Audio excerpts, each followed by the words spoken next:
I'm James O'Brien, and this is the knee to chest buttock stretch. So to do this exercise, the first thing you'll do is you'll put your right ankle, if we're going to be stretching the right side that is, you'll put your right ankle up on your left knee. Then from here, you'll either grasp the thigh or the knee, and you'll pull this up towards your chest.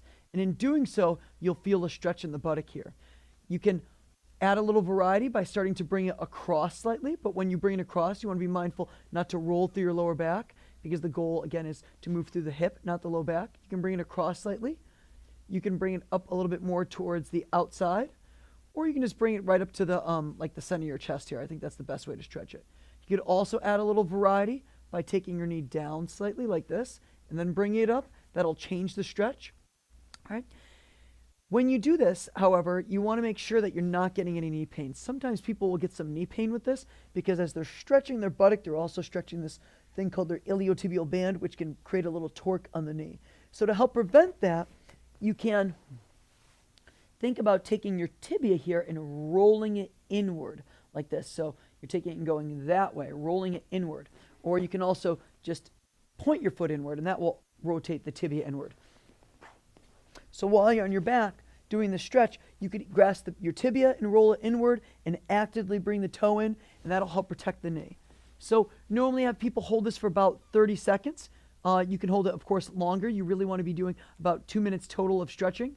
Periodically, I might just try and actively take my knee a little bit closer to me.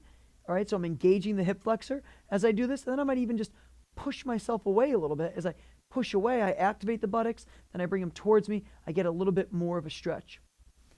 If you feel like you're getting a pinch here in your groin, then you want to externally rotate a little bit more. Try and drop that knee down a little bit more, and that can help minimize that pinching in the groin.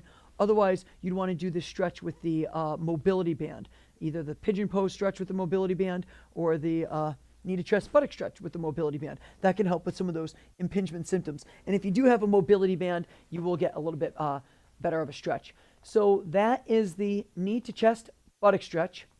A little bit of a forewarning. A lot of women, and it happens with some men, but it's a little bit more common in women, they're already very flexible in their buttocks, and some of those muscles are actually slightly micro-torn.